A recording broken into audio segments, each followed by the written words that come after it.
This is Captain Morgan, and this is Captain Morgan right now. You may notice that he is no longer on screen because this is one of the incredibly rare One Piece characters that just up and vanished one day. Why was this, and where are you now, Mr. Captain Morgan? Well, we're gonna find out. Because we are on a mission to rank every major antagonist in the most comprehensive and exhaustive way possible, video by video. This time featuring the man whose motto is probably, only two things in life are certain, death and axes. The former usually follows the latter. The deluded enigma that is Captain Axe-Hand Morgan. Right, let's get straight into the axes. Morgan has a pretty incredible design for One Piece straight out of the gate. Being introduced in chapter 4 with this amazing axe and a handle, elbow, and the metal jaw plate, Oda did so well with him aesthetically. He looks so cool. But it should be said that it is a complete miracle that we ended up with this, considering that this was Oda's original design for Captain Morgan, which makes a lot of sense, because here Oda was reportedly very much leaning into the idea of creating an older and crazier Helmeppo. And this is the Captain Morgan that we would have received if not for Oda's very first One Piece editor, Takanori Asada, one of the most important people in all of the One Piece's history, who was one of the very few voices at Shueisha pushing for One Piece to actually get published, and a man who Eiichiro Oda once described as, the more he drinks, the more he strips. This stripping editor is the guy responsible for Captain Morgan's design change because he called Oda's original design a bit lame. And good on him, because he allowed Morgan to really carve out his own space during Romance Dawn, and the influence that Morgan has had on the series going forward despite being absent is incredibly profound. One of the things that's become more and more and more, and you know what, I'm going to say it a fourth time, more evident as One Piece has continued, is that Captain Morgan was the archetype for most major villains. He is a very distilled, and I don't want to say simplistic, but more streamlined version of antagonists that Eiichiro Oda still creates to this very day, almost 3 decades later. And in particular, Morgan was almost like a beta test of the World Nobles. Even all the way back in chapter 4, in the weakest of the weakest seas, we had a delusional leader who believed himself to possess a divine right. In fact, the very first thing we see of Captain Morgan is him saying, "I'm so great," to which his marine lackey replies, "Yes, sir, you certainly are, sir. You are the great Captain Morgan, sir." All it takes is those 2 lines of dialogue to establish that Morgan has made great efforts to separate himself, maybe not all the way from humanity like the World Nobles do, but Morgan, he's well on his way. Furthermore, Morgan frequently refers to the citizens of Shellstown that he's theoretically meant to serve as peasants, in the same way that the World Nobles look down upon those who dwell on the surface. And most fascinating simply, Morgan even implemented a taxation system on Shellstown that he refers to as tributes, which is a very small-scale copy of the heavenly tributes that the World Nobles demand. And that's how Morgan affords to do things that he likes, like have a giant statue built in his honor, which, speaking of, Morgan said this of the statue: "The statue is like my person. Scratching it is the same as attacking me," which definitely shows that he is a step closer to that godlike delusion. And so when Luffy destroys the statue, it is arguable that this is the very first instance we see of the will of D being the enemies of the gods. As if someone positions themselves in a god or god-adjacent role, then Luffy is practically fated to collide with them and crush that belief. But it really is quite a shocking display of corruption, and something that a Marine could only get away with in the East Blue because no one is paying attention to it. But Morgan doesn't believe that his role as a Marine is to serve the people. God,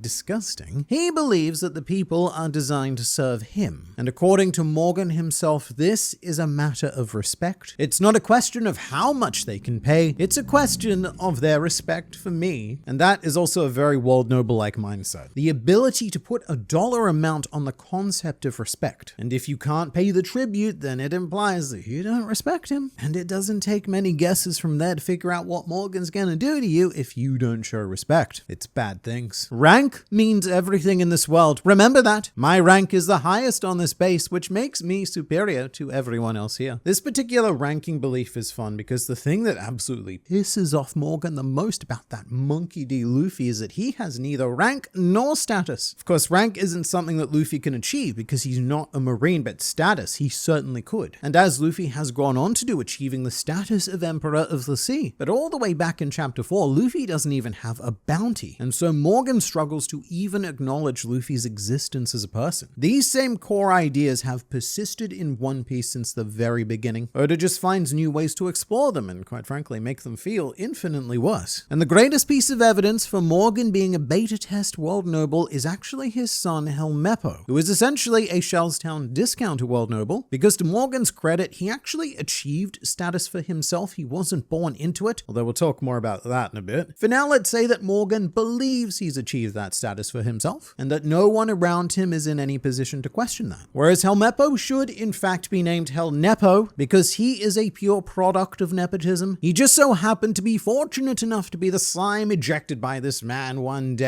and at the beginning of One Piece, his personality was informed entirely by who his father is, without ever earning a shred of substance for himself. And that is the world noble mindset, pure entitlement. And that's why it is beyond satisfying when Luffy punches Helmeppo, which again is like a prototype for Luffy eventually punching St. Charlos, because it's the exact same situation. A friend of Luffy's was being threatened, and so Luffy punched the person doing the threatening, a man of divine lineage. And after said punch, a high-ranking Marine was summoned to deal with him. Thankfully, during Shellstown, that was Captain Morgan instead of Kizaru, but all the same beats are there. Everyone in Shellstown is terrified of touching Helmeppo, with Luffy being the one exception, the enemy of the gods, whereas Helmeppo could more accurately be described as the enema of the gods. With that said, there's a couple of very important distinctions to make. The first is that despite acting more like a traditional world noble, Helmeppo does possess infinitely more humanity than his father does, as when Morgan discovers that Helmeppo didn't kill Rika, he orders one of his men to find and murder her, a child, and Morgan then kills that same Marine for refusing his order. That's a pretty big moment. Captain Morgan actually ends up humanizing Helmeppo a bit, because even a man of Helmeppo's sheer cocosity could never have imagined murdering a child. Morgan is a particular brand of vicious that Oda doesn't implement a lot in One Piece, with another example being when he orders his men to end their own lives after they question whether or not they can actually beat Luffy. Morgan says that's because he won't tolerate defeatists, but I would argue that all of these Marines are already defeatists for accepting Morgan's authority and blatant abuse of power. But even some of the very worst villains in One Piece, like Doflamingo, are still able to have, dare I say, human connections with members of his crew. There are people that Doflamingo values, and we see the same thing with Big Mom and even Kaido. But Captain Morgan doesn't value anyone, not even his own son, and in fact, especially not his own son. When Helmeppo yells, "Father, why aren't you hunting the brigand who hit me? Even you never laid a hand on my lovely yet masculine face before." After Helmeppo says that, Morgan replies, "Do you know why I've never hit you? It's because you're an idiot son who's not even worth hitting." In terms of attitude, Morgan is potentially an even more putrid existence than Arlong, because at least Arlong valued his crew members, not just his close officers either, but each and every one of them. And some of this might come as news to you if you're an anime-only watcher, because a lot of the really horrible things that Captain Morgan did in the manga were censored in the anime.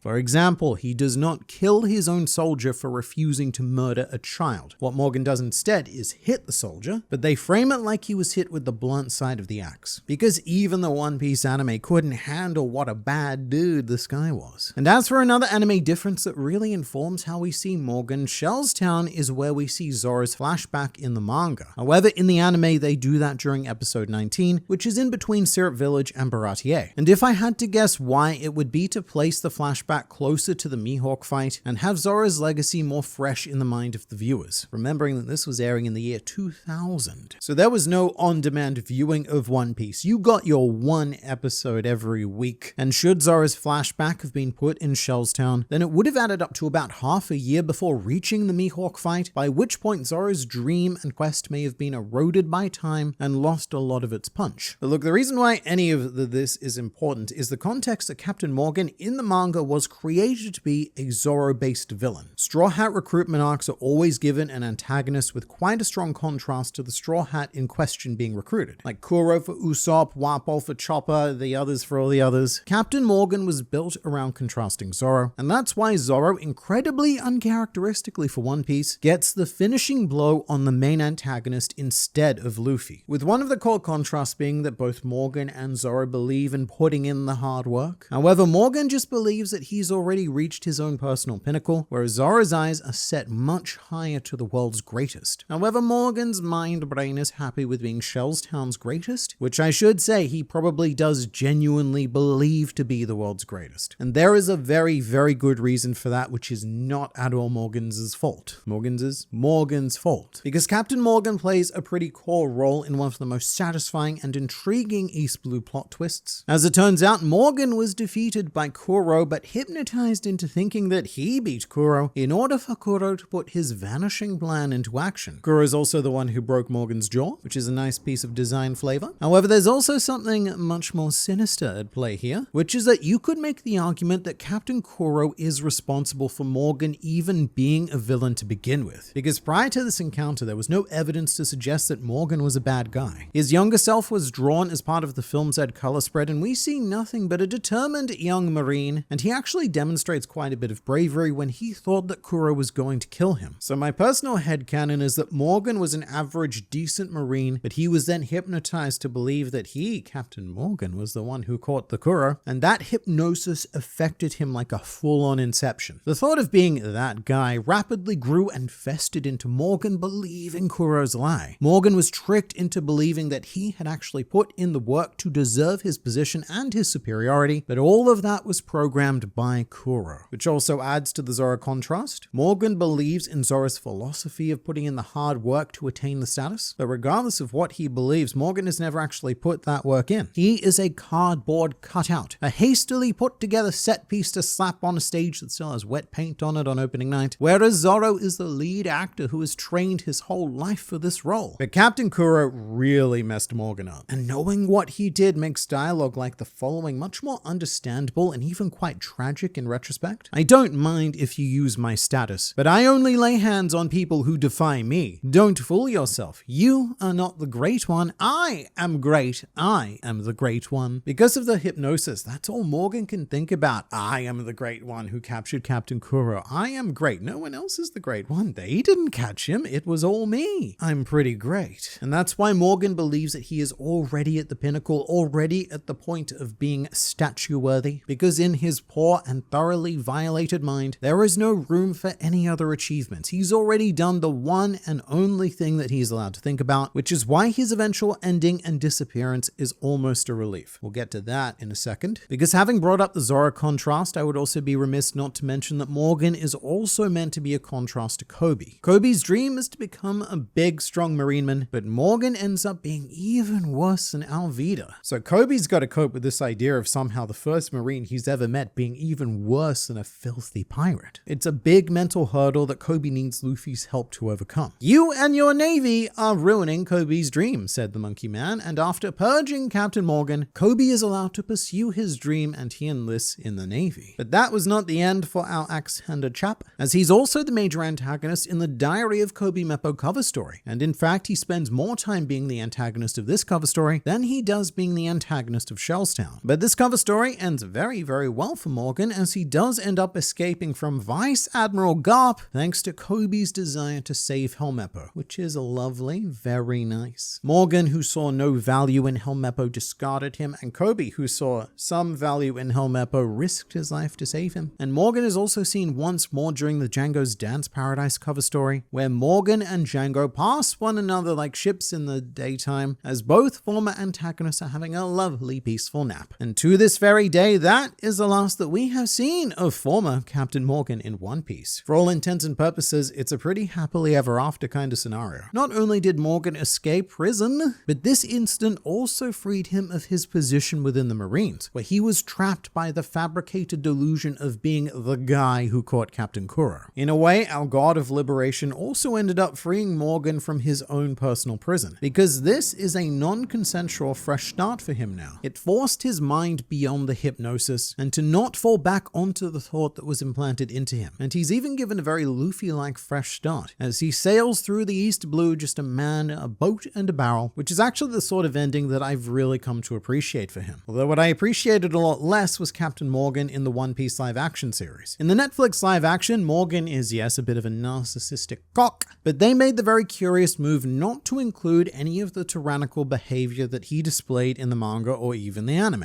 In the live action, he's actually a pretty chill dude, and the worst thing that he does is hit Helmeppo, which isn't even all that bad, because the audience at that point just kind of want him to get hit, so he's almost our hero. And it's really jarring when in episode 2, Garp strings him up and makes an example of him for essentially nothing. I mean, badness is kind of implied. I don't even know if it's implied. Maybe it's just implied because I know he's meant to be bad, but I don't ever see him doing anything bad. Live action Morgan was not the nicest of guy men, but that really is the crime that he was most guilty of, and that feels like a big misstep to me. He doesn't kill anyone, order anyone to kill anyone, order anyone to kill themselves, or even refer to people as being inferior to him. He doesn't demand tributes from the townsfolk, and the reason why he fights against Luffy, Zoro, and Nami is because they broke into his office to steal his map. It's just such a weird way to do Captain Morgan. Although there is one thing that I will say adds a nice little layer of sinisterness back in, which is that when Luffy and Nami break into his safe, there is a copy of Captain Kuro's bounty. And because Django doesn't exist in the One Piece live action, that may then imply that Morgan made a deal with Kuro without needing to be hypnotized, which would be a whole new level of corruption, and one that I wish they'd expanded on instead of popping that in as an Easter egg and relying on audience theories to fill the pretty glaring gap they left open with Morgan. But live action Morgan is not the man we're dealing with today. Morgan is a solid frame for an antagonist. Introduced in chapter 4 and then defeated in chapter 6, there's not a whole lot you can do in that time, but Morgan was handled pretty damn efficiently. And thinking back on it, it's pretty amazing what you can actually get out of a 3-chapter villain arc. And while Morgan had such a short run, his story did end up spanning across 2 arcs, Shellstown and Syrup Village, as well as 2 cover stories, taking us on quite a journey, ending with him being a changed man. He might not necessarily be a good man, in fact, he probably isn't, but he is now a new type of bad at the very least. The fact is that there has been progression, and short as it may be, Captain Morgan has had an arc. Captain Morgan did everything he was given to do perfectly. It's just that Oda didn't give him a lot to do, which unfortunately limits how far up he can land on this tier list, and I do think that a C is as far as he can go. However, I do want it known that Morgan is the mold that every villain who stands above him was built from. And I'd also like you to let me know in the comments who you'd like to see ranked next.